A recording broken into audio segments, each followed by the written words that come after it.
Hello, I'm Cheryl Meyer, and I'm otherwise known as Cheryl M. Health Muse. And what my goal is to inspire you to lead a healthier life. So when I proposed my podcast, I proposed that we present it in two different segments. The first one is It Feels Good to Feel Good, Future-Proof Your Health, where I get to share everything I have learned to return my health back to relative wellness and to live a pain-free life in spite of the fact that I have autoimmune disease. But the second part of my podcast is this episode, and that's Tell Me Your Story, the Health Muse is in. My concept with this is it's all fine and well that you hear me tell my story, but I get a lot of, it's all fine and well that it worked for you, but it's not going to work for me. And I wanted you to hear that there are lots of people out there that have made changes in their lifestyle that have supported their health and brought them back to relative wellness. We all have a couple things in common. We all owned our own health. Whatever the doctor was suggesting we did was going on a parallel path to us making these lifestyle changes where we did things that cleaned up our toxic load.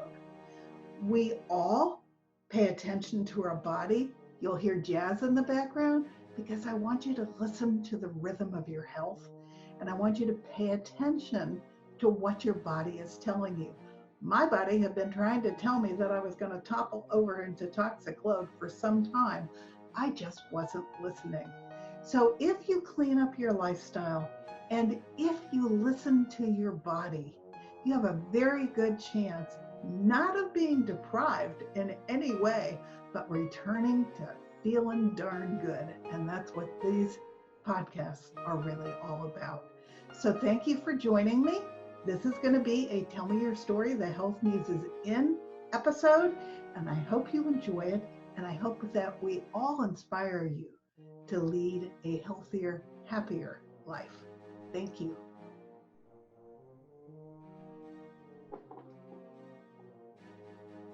Welcome to another edition of Tell Me Your Story, the Health Muse is in. And I have an incredible guest to share with you this morning. A couple of weeks ago, I had the pleasure of being on her podcast, and I am so excited to talk to her this morning to share her work with all of you. Her name is Victoria Kleinsman. It's very early in the morning here in Los Angeles because she was worth getting up for because she's in Australia. And I'm going to read her bio, and then we're going to talk about food and bulimia and anorexia and all the crazy things that go on in women's heads that make them suddenly afraid of food and not taking care of their own self. So this will be an important conversation, and I invite you all to listen to it and to invite your friends to listen to it because this is an important conversation. So Victoria Kleinsman is a food freedom and body love coach. I love that. She's an inspirational speaker, a podcast host, and a writer. She helps you make peace with food. So many of us are afraid of food. It's so insane because become besties with your body and fall in love with yourself. After surviving anorexia, bulimia, and a binge eating disorder, and then a violent relationship, Victoria truly understands what it's like to feel out of control around food and disgusted with the reflection in the mirror. Now, I want you to take a look because she's absolutely drop dead gorgeous. But what goes on in our heads is not what we see sometimes. Having alchemized her pain into her passion and power, Victoria helps women all over the world to positively transform their relationship with food and with their bodies. She has a unique gift of activating women to remember who the F they are, divinity embodied, and return home to infinite self-love. I am so looking forward to this conversation. Welcome, Victoria. It's so lovely to have you here. Oh, thank you, Cheryl, for having me, and what a wonderful introduction. Thank you. Well, I'm not in Australia, I'm in the Netherlands. Oh, I didn't know that. I thought you were in Australia. because I was introduced to someone from Australia. I could be Fantastic. there in my dreams. It's on my bucket list for sure. It's on my bucket list too. My husband wants to go there, but we haven't made it to Australia yet. But the Netherlands, that's fantastic. Yeah, I'm British. My accent kind of gives that away a little bit, but I live in the Netherlands. Fabulous. It's another place that is on my bucket list that I want to go to. Well, you're welcome So, anytime. I will show you around, Cheryl. someday we might get there. We've done other parts of Europe, so. Indeed. Okay, so tell me your story. What happened that you ended up with such a terrible self-image that you were punishing yourself with food? Indeed. So I'll keep a very long story short-ish, and then obviously I'm open to any questions at any time that you may have. So it started as a child, which, you know, for most of us it does, because we just copy the behaviors from our mothers and aunties and parents, and you know the story. And my mom was always dieting, and then therefore dieting actually causes binge eating for a lot of women, and my mom fell victim to that. So I remember like copying her. So she would go on a diet, and then therefore I would like copy her behaviors as a 9-year-old, start to count points in Weight Watchers. And she didn't put me on a diet, but she helped me to eat healthy, in quotes. But her version of healthy was to be dieting, which of course, you know, Cheryl, dieting doesn't equal health. Nourishment equals health and lots of other things. It's taken me 70 years to figure that out. So yeah, I don't believe in dieting anymore, but my entire life I dieted, I got fat.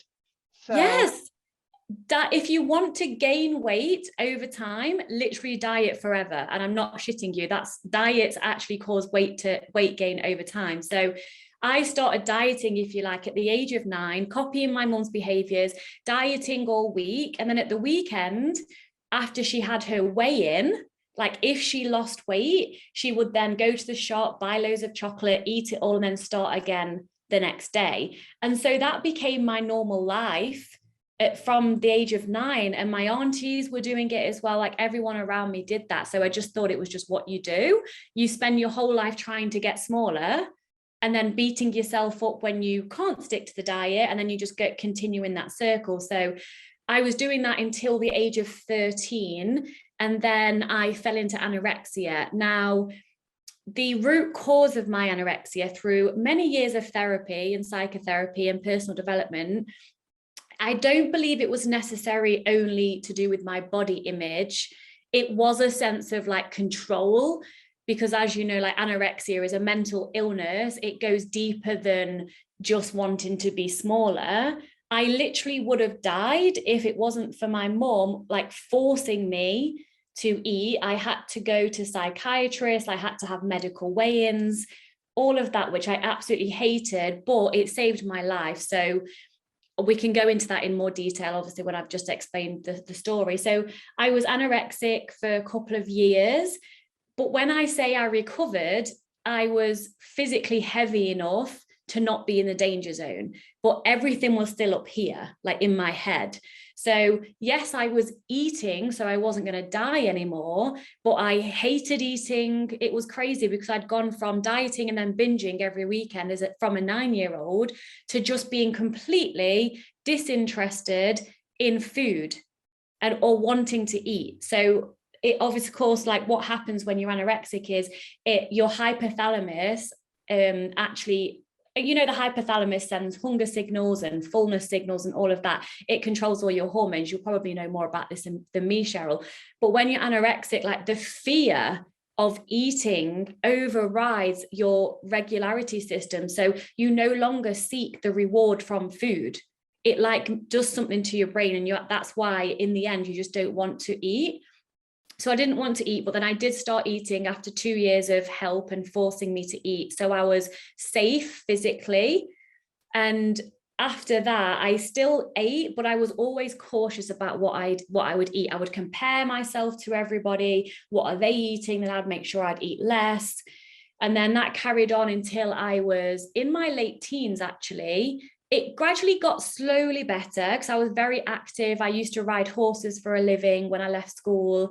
I was very active. I was always into sports. So naturally I could eat like a normal, what I saw as a lot, but it was just actually a normal amount of food and not gain weight. Now, when I was 19, I say fell in love. Now I know what love is. I thought I fell in love with a man who was a lot older than me. It turned into a domestically abusive relationship quite quickly. I don't really know now, looking back, I know why I stayed, but it happens very gradually. And 6 years later, I managed to leave that relationship. I didn't go to my sister's wedding. I didn't see my mom. Like, I was cut off from all of my family and friends. And during that 6 years, I developed binge eating disorder because, and I've reflected on this through therapy, I think in a weird way, I felt safe in the abuse because I wasn't going anywhere. I wasn't going out anywhere. I wasn't being seen, if you like. And so therefore I felt safe, in quotes, to eat. So all of the years that I'd been restricting, dieting, denying myself, it was like this switch just flicked and I was all of a sudden allowing myself to eat everything that my body had actually always desired for all the time that I was anorexic. So I just ate and ate and ate. And he also loved the fact that I was gaining weight because I was getting less attention, because unfortunately in this society, we do have things such as thin privilege, which I'm sure you know all about. So I then dyed my hair black. And those, if anyone's not watching the video, I'm naturally like, well, I have bleached hair right now, but I'm naturally like a light color.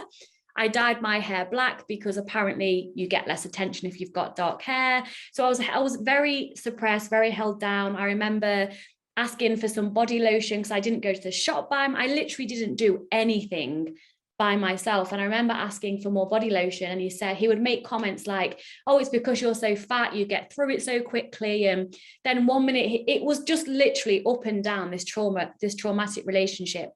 I turned to food.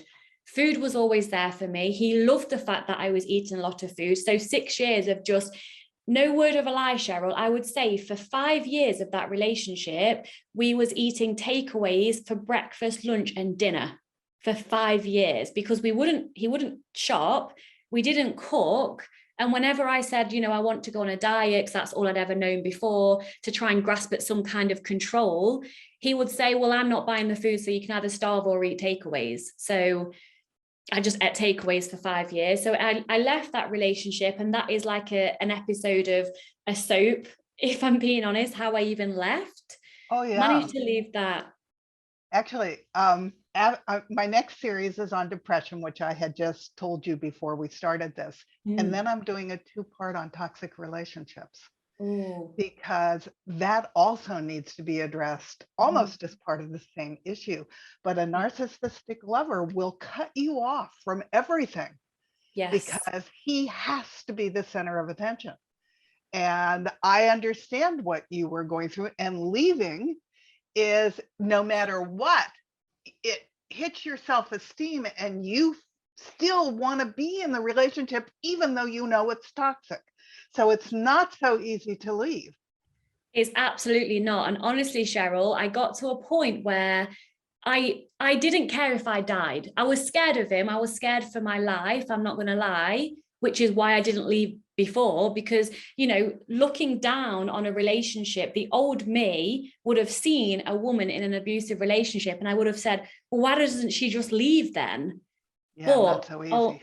No, like I was brainwashed, and it was crazy. I have so many stories. One story, I had the police come knocking on the door. This was before I moved in with him. So this was in the first year of our relationship. I had the police come knocking on my door wanting to question him, and I said he's not here. And then I find out through the police that I thought he was in an anger management program, because at one time he promised me he would go and get help, blah blah blah. He was on holiday with his wife and kids. And I didn't even know. Yet crazily, I believed the bullshit story that he told me. Like, honestly, Cheryl, the things that I believed, I can't even believe I believed them. It's crazy that what they do to your brain. So yeah, I didn't care if I died. So it came to the point where it was my intuition, and I had no idea what intuition was at that point. I remember sitting there, and I would have been, gosh, I would have been 26, and something just clicked. And I heard my own voice in my head say, I can swear, can't I? I've already swore anyway. Of course. The voice in my head went, what the fuck are you doing with your life? Look at you, look at your life, look at what you are accepting in your life. Is this what you want forever? And I kind of answered myself, and I was like, no, I would literally rather die than be in this life that I'm in right now. So then I told him I was leaving. The first time he didn't resort to anger, because he saw and felt the power within myself that I didn't even know I had, where I was like, I don't care if I die, I'm literally leaving. And then the tears would come, and it was like, wow, I actually am very powerful. And I never realized this. So that's eventually how I left. I was messaging my mum in secret in the toilet because I used to control my phone. He had a screwdriver to open the bathroom door, so I couldn't like lock myself anywhere. And my mum like came and helped me get all my stuff. So I left that. And then I found the gym. Now, I didn't seek therapy straight away after this relationship. So you can imagine all the stuff for 6 years that I like tried to process. I had no idea how. And I started the gym, and then it was like therapy. So all the anger, all the times he hit me, raped me, abused me, all of this anger that I'd never dared express. He held my dog out the window at one point because I chose not to react. And then he knew how to get me to react. I went crazy. So I trained hard, and everyone was like, oh my God, you are a machine. And then the weight just fell off me. I think there was a lot of emotional weight that was keeping me safe as well. And that fell off me. Like my whole environment changed. I felt safe again. The weight just fell off me, and I suddenly got abs and muscles. And then you can imagine the compliments I was getting from the external world. And then I was like, wow, not only do I feel safe, like away from that relationship, if I look this way, that means I get even more love and acceptance. And oh my God, like this is so amazing. So then I just put the pieces together, which is what society unfortunately create for us. If I look this way, I am accepted and loved everywhere, therefore I'm safe. So I then developed bulimia because I tried to starve myself like I did in my anorexia days to try and get as lean as possible, but my body was having none of that. It was like, absolutely not. I mean, thank God my body was having none of that. You are not doing what you used to do. So therefore I went from anorexia to binge eating disorder to bulimia, where I'd starve myself and then binge and then use laxative, make myself sick, over exercise. So it was like everything combined to try and keep this small body. I did keep that small body for until I was 30. So that would be another 5-6 years. I was living with my eating disorder. So on the surface, I was doing fitness modeling. I was the picture of quote health. And everyone was like, wow, you must have such a strict diet. And I was like, well, actually, no, because I eat all this chocolate, and they didn't believe me. But then, of course, I would purge it all later. And I lived with that for 5-6 years. And then I went, and this is where the love story comes in as well, which is why I ended up in the Netherlands. I then went to Egypt on holiday when I was 30, met my now fiance, Wouter. He's Dutch, and he also went on holiday to Egypt. The stars aligned and we just met each other. It was crazy how we met. And after 3 months of knowing him, he flew to England every weekend for 3 months to see me, every weekend for 3 months. And I was like, wow, this is love. And I promised my family I would never leave again because of the relationship I'd been in, and I'd missed out on so much. I missed my sister's first daughter be born, so I was an auntie for the first time. I had so much guilt and remorse for what happened because I thought it was all my fault. Anyway, I moved to the Netherlands, and there's a reason for this. It was all aligned in the stars. I moved to the Netherlands, and I couldn't hide from my eating disorder anymore because I was living with someone. He could see what was happening. He cared so much about me, and he's like, right, you need to start eating. He didn't understand, but he was like, how can I help you? I tried to hide it as long as possible. I stopped going to the gym because I was in a new environment. I couldn't speak the language. I didn't want to worry my mom and say, look, I'm really struggling. I'm really missing you. So then I just turned to food again and then put a lot of weight on. But he was so supportive. And after one time of binging again and literally falling on the floor in tears, I couldn't see, I was crying so hard. I said to myself, I'm actually scared of my own thoughts. Like, I think I need to go into a psychiatric hospital, like, let alone have therapy. I think I'm actually crazy, because my head was so, I hated myself, even though I had the perfect life, like, and the perfect man. As you said, Cheryl, when you introduced me, it doesn't matter what's going on in your external world. If you're not happy within yourself, like, nothing matters. And if you don't love yourself, you can't even receive love from others if you don't love yourself. So I had all this love being spilled onto me and I couldn't receive or feel any of it because I didn't love myself. So after that night, and after me thinking I literally am actually crazy, I woke up the next morning and I promised myself, I am never going to feel like that ever again. I don't know what the fuck I'm going to do, but I am never feeling that way again. And then the next thing that came was I hired a coach. I became certified in nutrition and psychology and just started my healing journey. And now I'm 35 tomorrow, actually, as we're recording this. Happy birthday. Wow. Thank you. And so 5 years on, it's been a hell of a journey. And of course, Cheryl, you know, the journey never ends. But I now help, I now help women to feel normal around food, to love themselves, and to actually like the reflection that's staring back at them in the mirror. And I get so much fulfillment and joy because I have been there. I've been through it all. And it's not about comparing stories because everyone has a story. But I really, truly understand what it's like to be in all different places with food. And so now I genuinely, I cannot believe how free I am. I've been in England last week and my mum showed me a documentary about a celebrity who's recently died of anorexia. And I was watching it and crying, and I love to cry now, but I was crying for so many reasons. One, because I felt her pain. Two, because I understand exactly how she feels. I mean, this was recorded before she died. When she was sharing her fear of fatness, I understood on such a soul level. And then the tears were also of almost disbelief of how far I have actually come, and how I just now have just been out for lunch with my fiance, just a spontaneous lunch date because we was in the city, like without even thinking of the calories, just enjoying my life. And that's what I want for each and every woman who struggles with food, because there's so much more to life apart compared to what you look like, what you should eat, what you shouldn't eat. Am I good enough? Yes, you are good enough. And it's my job, like in my bio, I have a unique gift of showing women who the fuck they are, which is divinity embodied, infinite self-love. That's who we are. Right. And that's what I do. And if you didn't feel that from your heart, then you could not connect the way you are with your clients. It's why I became a health coach. I was a jeweler. I became a health coach because I learned so much when I got autoimmune disease. I was running into women in the grocery store and the dentist office who all had something going wrong with them, who had doctors who weren't listening to them. Yeah. And I thought, I had kept everything in file folders on my computer. I went back to school at 67 to become a health coach because my BA's in English. I didn't think anybody was going to believe I knew anything about health. Mm-hmm. And because I went through it, and it took me 5 years to crawl back to health, I can feel them in a different way that somebody who has not been through that cannot.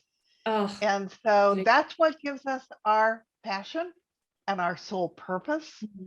And it's really fantastic to come into this and know that you are making a difference in other people's lives. But I also love how resilient your body was.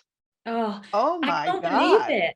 I cannot. Even when I was doing the fitness modeling and I had all that muscle, Cheryl, I wasn't even eating protein. I don't even know how. I mean, people say, you know, I'm genetically quote gifted, and that's again a judgment to thin privilege in society in terms of how easily I build muscle. But my body, I literally spend now every day being so thankful and grateful for everything that she does for me, because touch wood, I am so healthy. I've had everything checked and everything is literally a big fat green tick on health and fitness. And I don't know how she has managed to carry me this far with no severe health implications. You know, the laxative abuse, my digestion is absolutely fine. And I'm so blessed and thankful, because I've heard so many stories of people, you know, abuse laxatives over the years. Your bowels don't even know how to work anymore naturally.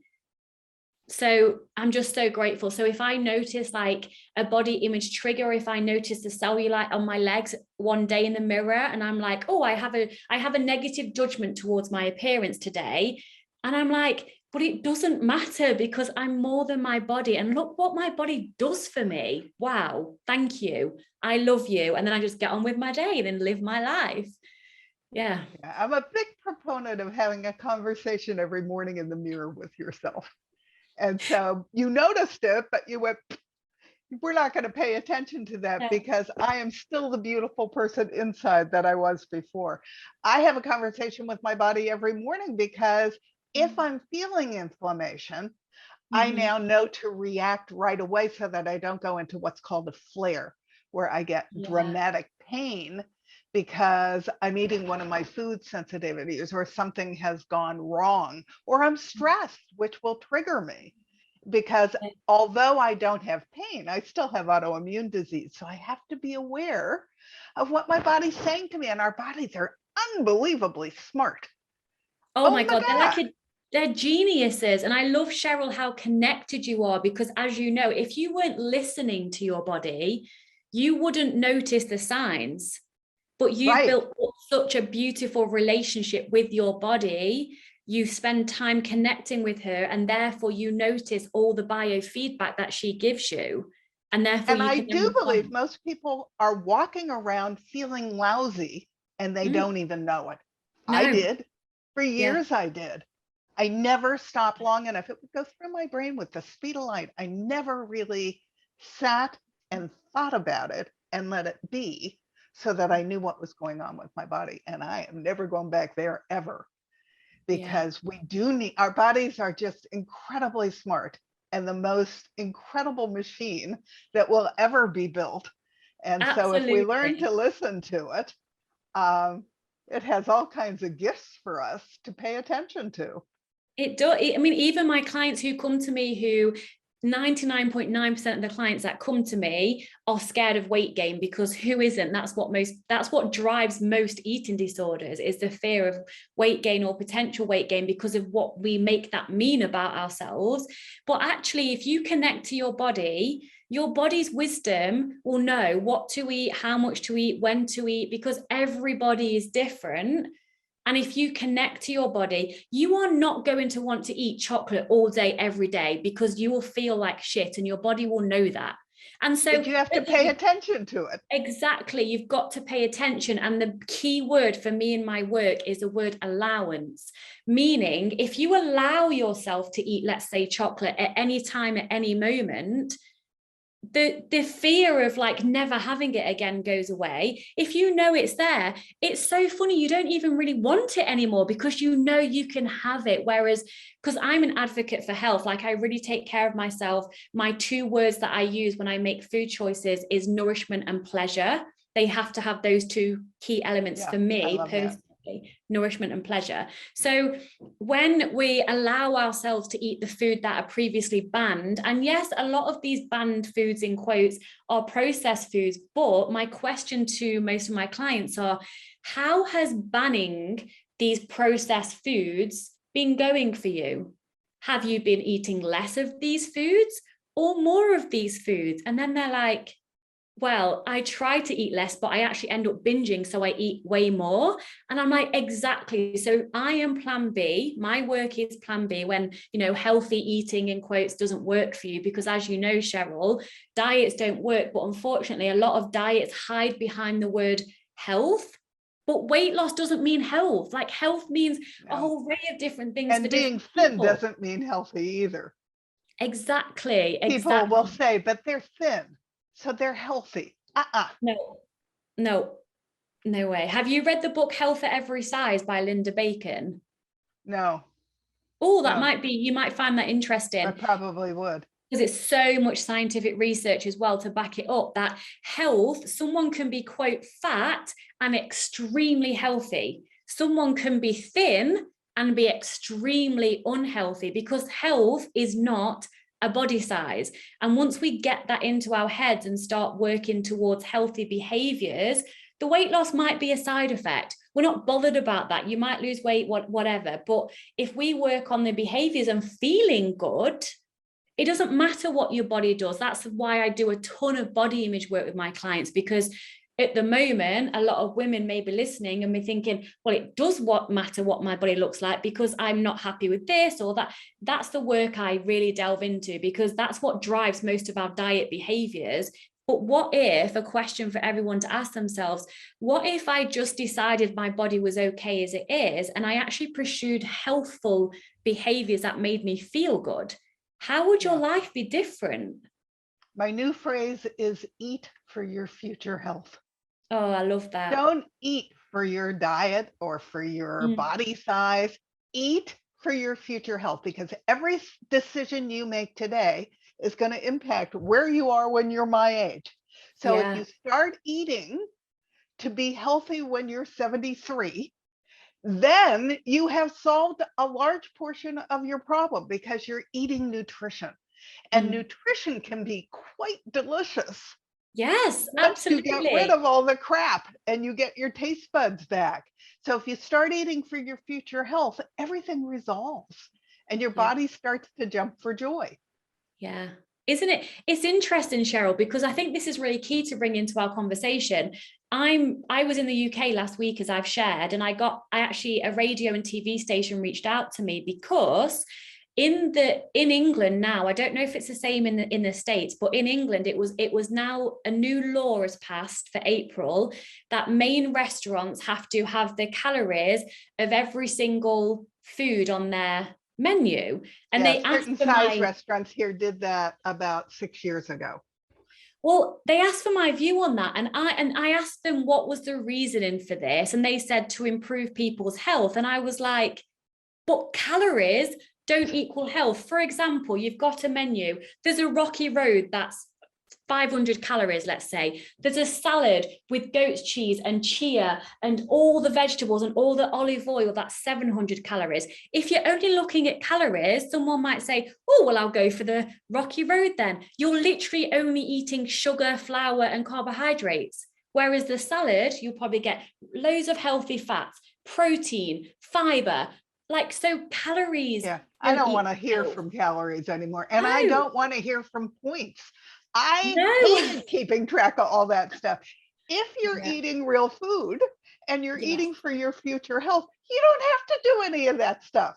No, exactly. I didn't want to be obsessed in my head with how many calories was that? And was it okay that I ate it? And should I feel guilty that I ate it? I'm not going there ever again. I wish I'd learned that when I was your age. Me too. I say that I wish I'd learned what I know now earlier, but actually in retrospect, I don't, because I've been through all the stuff I've been through to stand here today, knowing with deep compassion what it feels like to be fucking obsessed and on my fitness pal every minute, and then in bed at night counting the points and wondering like, oh my God, I know what it's like to live a life that way. And the hardest thing is, and I say this maybe because this is subjective to me, the hardest thing for me in my recovery, which is where I am now, I did achieve the ideal. I was the person where everyone was like, oh my God, you want this. I achieved that, and it was still never enough. So the women that maybe look at my story and think, well, it's all right for you because of whatever reason, I had everything and I was so deeply unhappy with myself. I now have a normal body, whatever the hell normal even means. And I'm the happiest I've ever been with myself and my life. And it was so hard for me to mourn the loss of that body. I'm not going to lie. The amount of therapy, meditations, letters I've wrote to my old past body because of all of what that brought me in society. And therefore, because I felt so accepted in that body, I was very confident externally. It was all external, external, external. Now I'm confident internally because I know who I am. I know that I just share my heart and I act with love and kindness. And if someone sees my body and thinks I'm whatever, I don't care, because if they're judging me, that says more about them than me, and my body does not define me. And we're all different. We're all different shapes and sizes. And that's beautiful, because it would be so boring if everyone was the same, wouldn't it? Yep. But the other thing that happens when you're eating for your future health is you're triggering all your feel-good hormones. Mm-hmm. And they have discovered that, the phrase, you are what you eat. Well, you are also what your gut bacteria get to eat. And if they're getting nutrition, they're having a little party in there, and they're sending happy signals up to your brain so that all your feel-good hormones turn on. So then you start feeling good, and you start liking yourself. When you have that conversation in the mirror, your body says, whatever you're doing, keep going, because I'm enjoying this. And it all sort of cascades from there. Yeah, it is. It goes back to your body's wisdom. If we listen to our bodies, your body wants to be healthy. It wants to feel good. Our brain, on the other hand, is negativity bias. Like, it's always looking for problems. It's just the way we're wired, because we were wired for survival. But we can trust. The word trust, I think, is a very key word to use. We can trust our bodies, because I remember the first day I had been on my intuitive eating journey. I'd got help with a coach, and I ate a lot of chocolate for a long time because I was rebelling against all the times I'd restricted it. There came a point, because I just kept trusting this path. My body was like, you know what? I feel safe enough now that there's enough calories coming in, because I don't know if you probably do know, the number one thing your body cares about is survival. The number two thing it cares about is nutrition. So if you are not getting enough food, calories from anywhere, that is your body's number one thing. Then after that, your body can start being like, okay, cool. I feel safe that I'm being fed and I'm literally not going to die. We're not in a famine. Now I want this green smoothie. Oh, now I feel like a sweet potato. And it's so interesting. Like, when women are pregnant, I've not been pregnant, one of the things we ask women is, what cravings have you got? And they might have weird cravings, like for pickles, and that's because the body is like, hey, we need more folic acid, and therefore you have a craving. So if we can just get out of our own way and trust our body's wisdom, I promise. And when my clients are like, it's not going to work for me, and then I smile when I get a message a few months later like, yes, I'm craving vegetables, I'm like, there you go. I was very heavy when I got sick. I had been with a man for 7 years, and we literally ate our way through Pasadena. He too did not want me to dictate what he ate, so we ate all of our meals out at expensive, rich food restaurants. But when we broke up, and I had autoimmune disease and everything hurt, one of the first things I read is, if you're heavy, it's because you have been starving. And I went, what? Wow. It didn't make sense, because your body is holding on to every little morsel of nutrition that it's getting, because it doesn't know when it's going to see another one.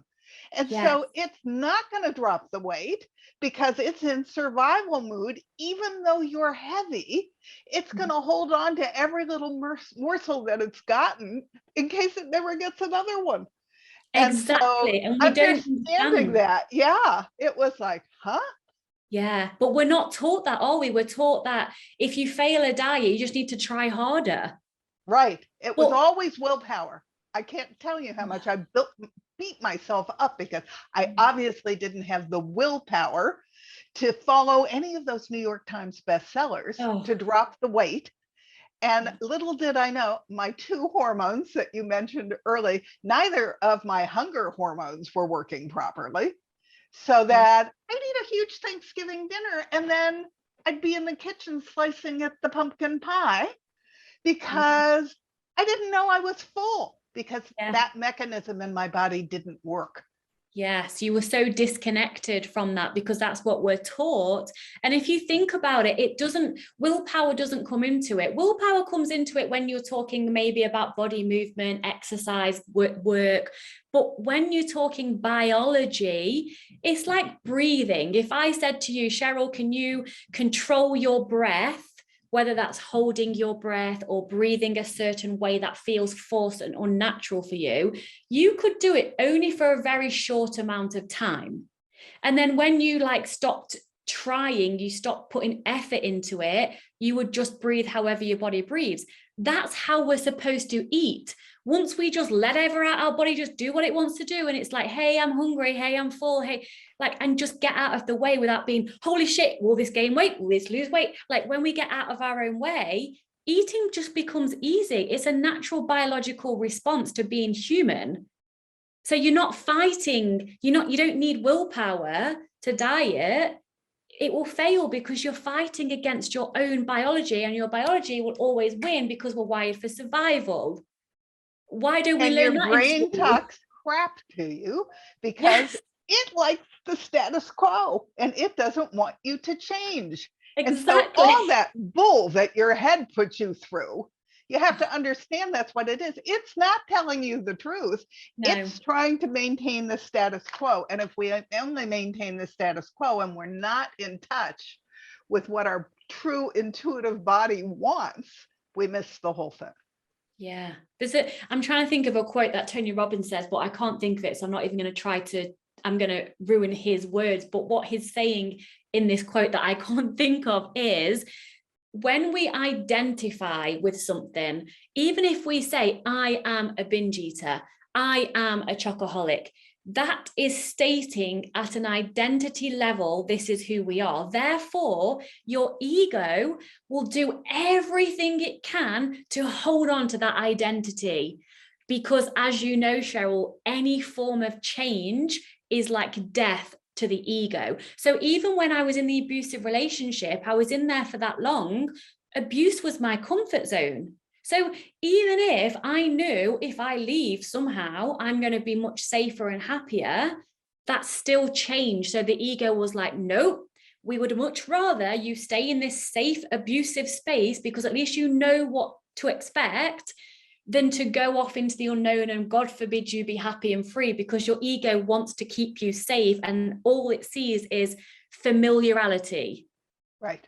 That's what it functions. Your brain wants to maintain that. Logically, if you sat back, you know that's not true. Yes. But your brain overrides it all. Exactly. And it's to do with, I'm trying to think of the names of with the parts of the brain. It doesn't really matter, I guess, but you've got the animal part of your brain, which is at the back, which of course, when our nervous system is irregulated, so say if we're in fight or flight, your hypothalamus, no, not hypothalamus, the one at the front, I think it begins with P, either way, the frontal part of your brain, the one that's like the conscious, logical thinking, right, this is a problem, what shall we do? That goes offline. So when we're in fight and flight and in panic mode, you're acting from instincts. And so it's so interesting when you get to know how the brain works, like our thoughts are not facts for a start. Right. And in my opinion, everything is a story. What even does truth mean? In my opinion, truth is true for everyone at every time. So gravity, that's true for you. That's true for me. That's true for whoever else anywhere in the world. However, when you're talking about body image and perception and mindset, everyone thinks differently because of their conditioning and perception. So you literally may as well create a new story that serves you, because nothing's true anyway. So why not choose something that actually benefits you and enables you to be happier? That's what I think. No, I agree. The brain is not always your friend, and you need to be aware of that. Yeah, it's a tool. Our brain is a tool that's very helpful. And as you say, we are what we eat, and also we are what we eat, meaning I don't really eat meat anymore, but when I did, I chose organic. I know it's more expensive, but I'm worth it. I would choose organic meat that was eating the natural food that it's supposed to eat. That's the only meat that I eat. Yeah. that eats his own specific diet. Yeah, because we don't think about any of this stuff really. And even when, in fact, I thought of you, Cheryl. We went to the city today, and we went to get some bananas, and then Wouter said, "Oh, I'm looking for the organic," and I said, "I think the bananas are in the clean 15. Are they? Not the dirty dozen." Yeah, they are, but I'm working on a huge class to teach people more about food because I believe that information is power. And I'm looking up everything. It's all got poison on it. So Yeah. even if it's on the clean 15, if you can afford the clean 15, buy it organic, because no one's going to convince me that eating poison is good for my body. How They can just are not going to. yeah. And do And you, I so, think, sorry, Cheryl, it cut up. I didn't want to interrupt you. no. Yeah, no, you're right. So if you only have limited money, and my class is all about how to get the biggest bang for your organic buck, because food quality makes a huge difference. But if you have to start somewhere, then you start with the dirty dozen. They are so disgustingly dirty, you never want to put them in your body. But as you get going and your body starts to feel better that you've eliminated all those poisons, you start to buy more and more organic, because it does make a difference. It And absolutely does. even things that are on the clean 15 might have as many as 30 pesticides or herbicides on them.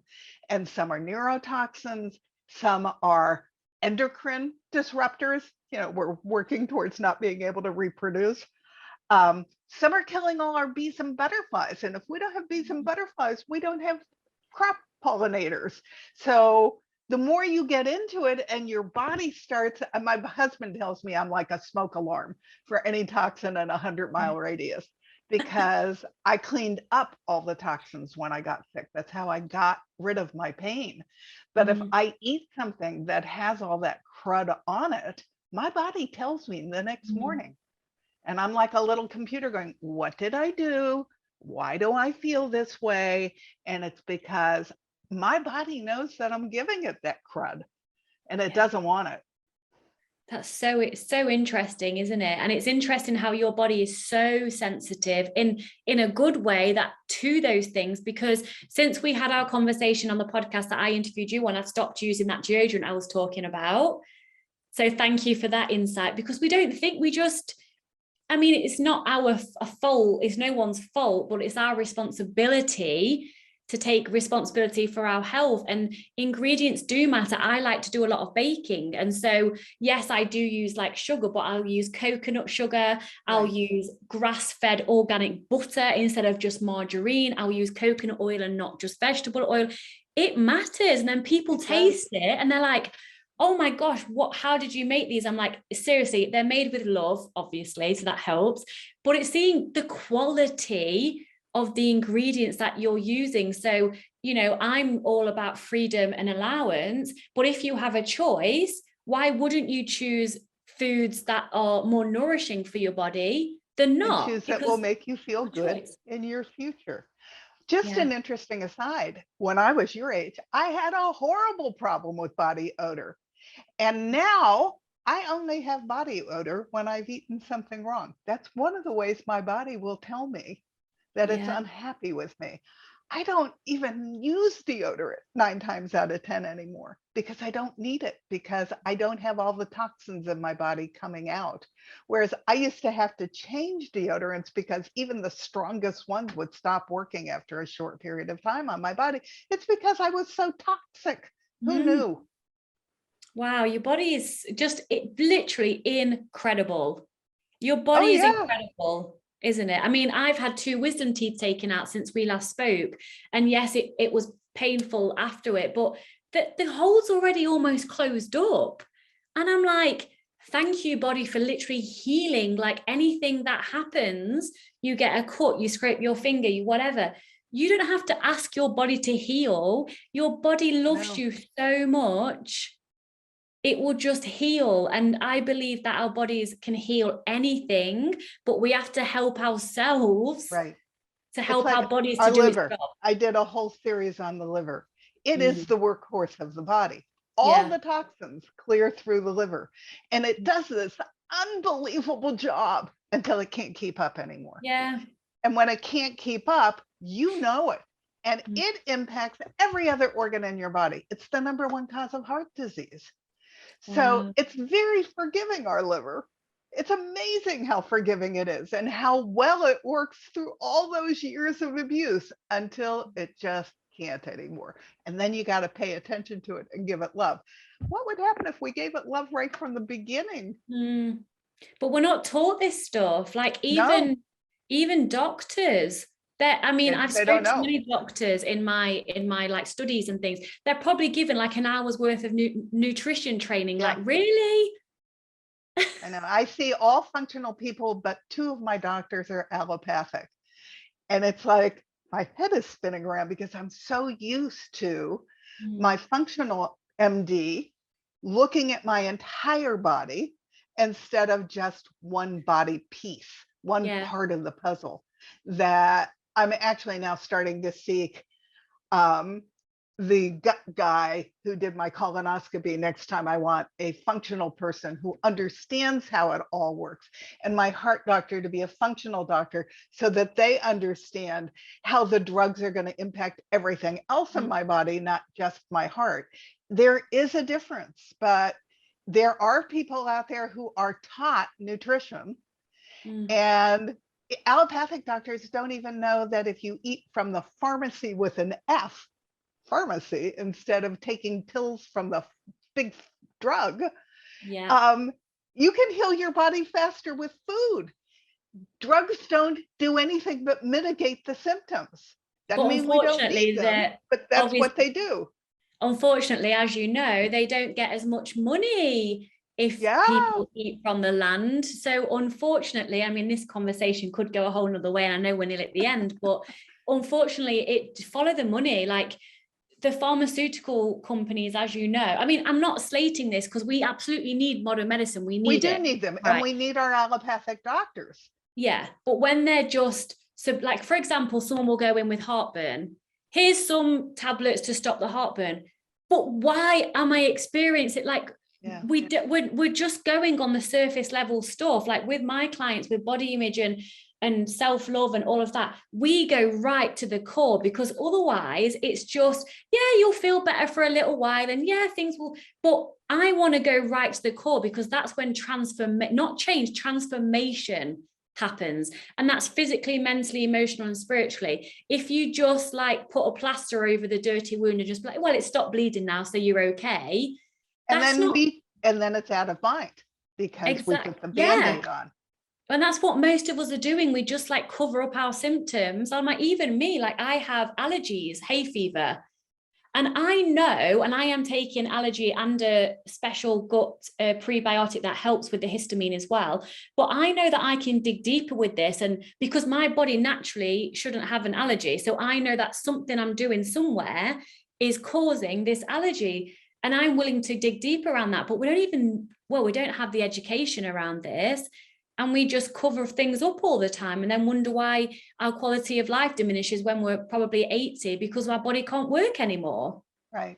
I actually have two solutions for your hay fever. One is a supplement called quercetin. Oh, can you share this nature's, with me? Yeah, I'll send it to you in an email. It's quercetin.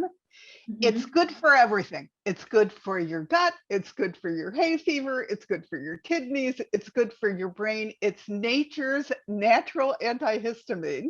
And it works better for me than any drug ever worked. And I take it in combination with nettle and bromine, which is pineapple.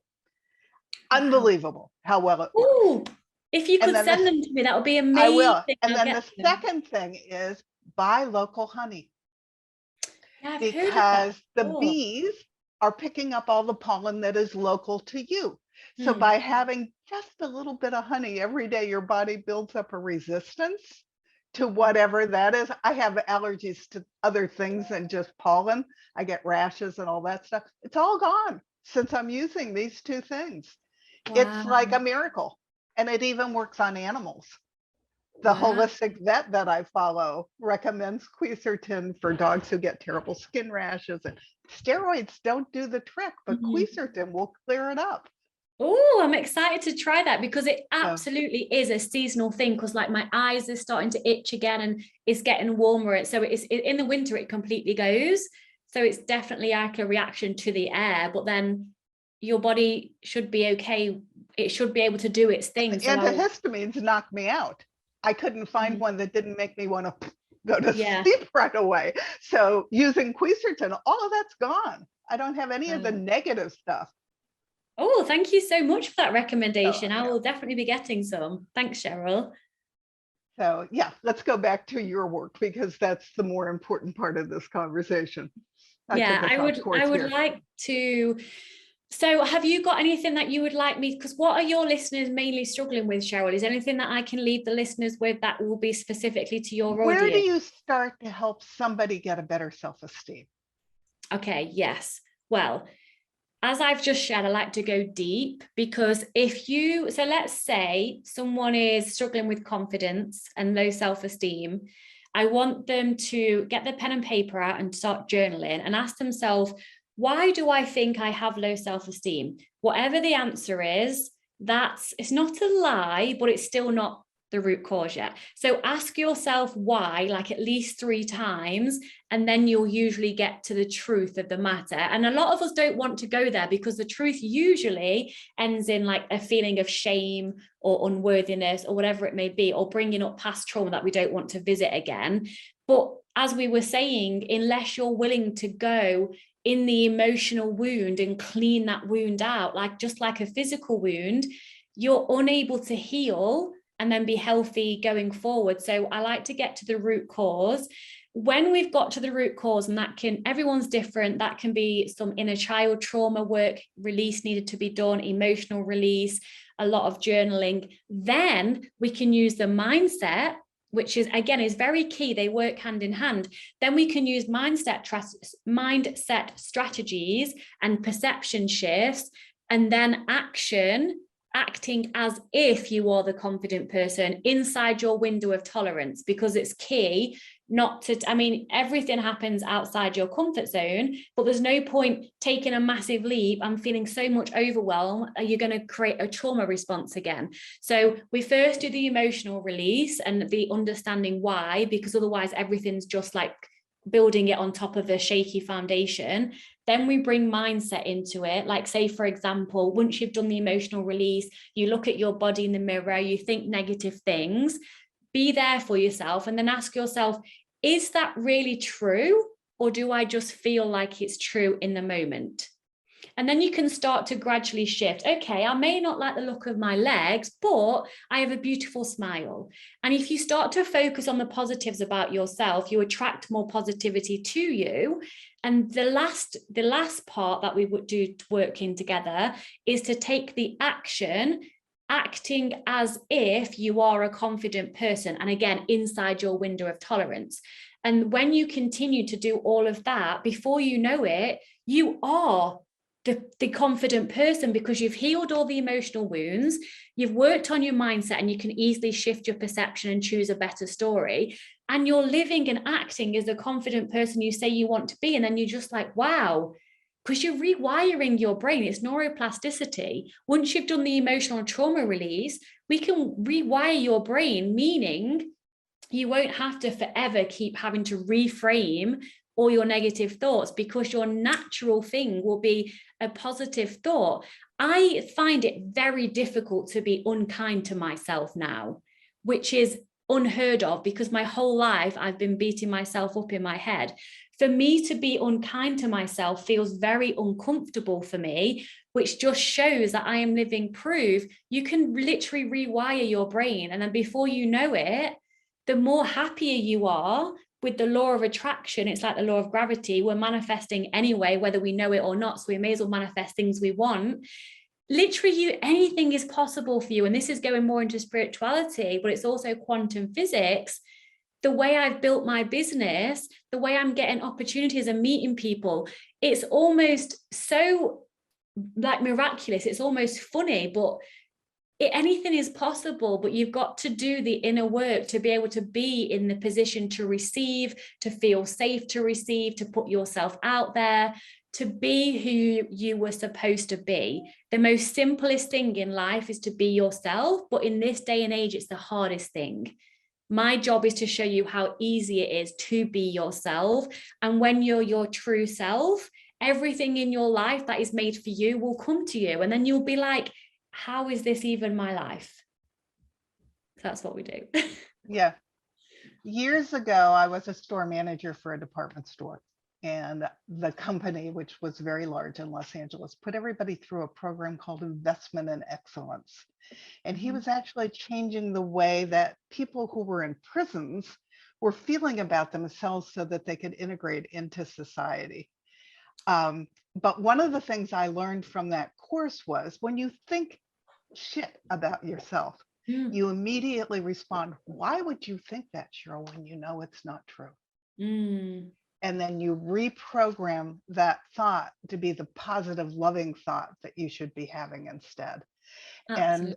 And by doing that, you can start to see your brain rewire and change, and your thoughts begin to change to more positive, because you don't allow your bull to go into your head without countering it right away. Exactly. It's like there's an old saying, and it's, again, I'm not going to say it because I won't say it right, but it's like two wolves on your shoulder. We all have these two wolves, like the positive wolf and the negative wolf, let's call them. And then, like, I think in the quote, like the grandchild said, you know, which wolf survives if one's only got to survive? And the answer is the one you feed the most. So in terms of feeding, if you're paying attention to and interacting with the negative voice in your head, it's just going to get bigger and bigger and bigger, and that's who you're going to be. If you notice it, because by the way, we can rewire our brain, but the ego likes to find problems. It will never, ever just completely disappear. So now, like if I'm ready to do a presentation, I'm like waiting for my fear to pop up, and I'm like, oh, hi, there you are. Like, thank you for popping in, because I'm human. And I just let it be there without paying it any attention, actually just give it a bit of love and be like, oh, you're only trying to protect me ultimately. And then focus on the positive, or even neutral. If some people find it hard to go from negative to positive, that's okay. Start from negative to neutral, and then from neutral to positive, because you know, sometimes if we're like, I hate my body, then you're pretending that you love your body, it can be too much and you don't believe it. Yeah, so if you go from accepting that. Yeah, if you go from I hate my body to I have a body and it's healthy, that's true and it's neutral, and it's a lot better thought than I hate my body. And then we'd go to gratitude and then thankfulness, and then you can move to positivity. But the more you do that, the more you pay attention to the positive things, the negative voice will get smaller and smaller and smaller. And this is everything in life. It doesn't have to even be around food and body. Anything, relationships, self-esteem, job. The more you pay attention to the positives, even when you quote fail, it's learning. Okay, what did I learn about myself in this situation? How can I do something different going forward? I'm so glad that I quote failed, because now I know this, this, and this about myself. It's hard at the beginning because it feels so alien to do that. And then we have the feelings of guilt and everything, but feel your feelings, hold space for yourself, be kind to yourself, and then choose to look at the positives, and you will get more positives. And all of a sudden you're in your own feedback loop of positivity instead of your own feedback loop of negativity. Yeah, one of the best things about getting old is that I have let all the fear go. What the heck does it matter anymore?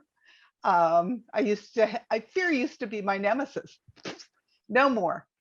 And yeah, you can I don't believe in failure. Failure is just you sitting back and finding another way over that wall, because there is always a way over that wall.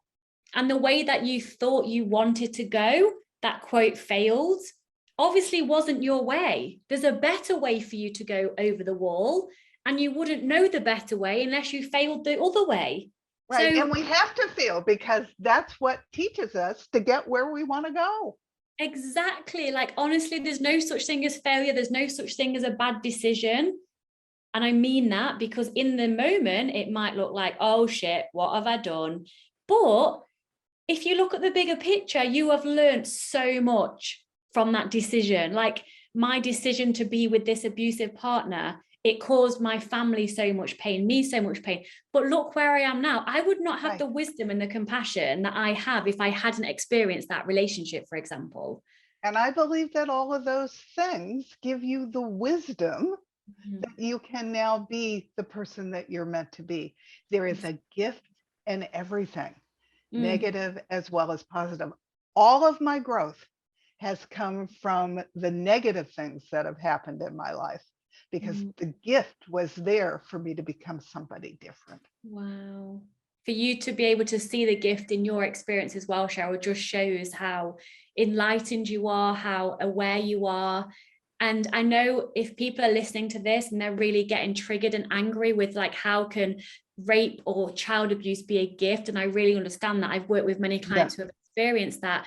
Once we've gone through and released everything, you can really see anything is a gift. Even death. My granddad's died recently. Yes, granted, he's not my mum or my dad, but still I was very close to him. It was very sad, of course. There's growth in that because it's made me realize, oh my gosh, we actually do die, all of us. Yes, and so we're all going down that living. Yeah, so even death has growth and positive. So it's up to you if you choose to see everything as a gift, as you've just shared, Cheryl, even if it's like in the moment, holding out your hands like, yeah, I'm not saying that it's I don't want. It's not necessarily easy. And some of those experiences are very ugly to get past. Yeah. But when you do start to work your way out the other side, that's what gives you your mission. Yeah. That's what makes you connect to other people in a way that you never connected to them before. That's what makes you the special person that you are. And that's what life is all about, in my opinion, connecting to others. Imagine being in this world with no other person or human in this world. It wouldn't be pointless because you could still experience a human experience, but it would be a very different, unfulfilled world, because the whole point is for us to come together and learn from each other and experience life and connect on a deep level. And so if we look at everything as a gift and just love everything, I mean, true enlightenment to me is loving every experience, even if your ego doesn't like it, even if it causes you emotional or physical pain. If you do the deep spiritual work to love every experience that comes to you, you are ultimately free and joyful and at peace. And that is the goal, I believe, for every human, but we all need to help each other to get and experience that. Because we all come from different crises and traumas and grow from them so that we can help each other. Yeah. What a warming conversation this has been. Well, and I think this is a good place for us to end it. Tell people verbally how they can reach you, and then I will put it all underneath it in the show notes so that they can find you. Thank you, Cheryl. So it's quite easy. Victoria Kleinsman everywhere. So victoriakleinsman.com, Facebook, Victoria Kleinsman. My Instagram, unfortunately, has been hacked. So that's mine at the moment. I can't get in. Oh no. I'll be back. I will be back also. So I do have like a temporary Victoria Kleinsman official Instagram, but it's not got much on there because it's literally like a few weeks old. But victoriakleinsman.com is, you can find everything from there. And honestly, reach out to me and say hello, ask any questions. I really do love to connect to people. I'm never too busy to help you, because this is what I'm all about. You, as in the listener, is why I'm even here. So please don't think she won't want to hear from me. Like, I personally make sure that I am available to answer direct messages and emails directly to me, not my assistant, because I am my brand and I know how you feel. So even if it's just a question you want me to answer, I can share you my words of wisdom and love.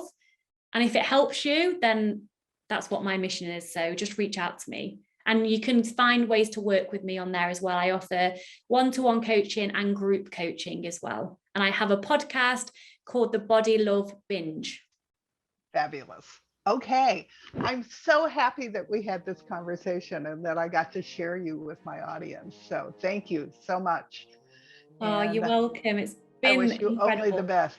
When are you getting married? He's your Yes, fiance now. next May. So 27th of May next year. Fabulous. Well, congratulations. I wish Thank you. all the happiness that you deserve. Thank you, Cheryl. Thank you, everybody. And you'll be able to find her when you read the notes right below this. This has been another great Tell Me Your Story. Thanks for joining us.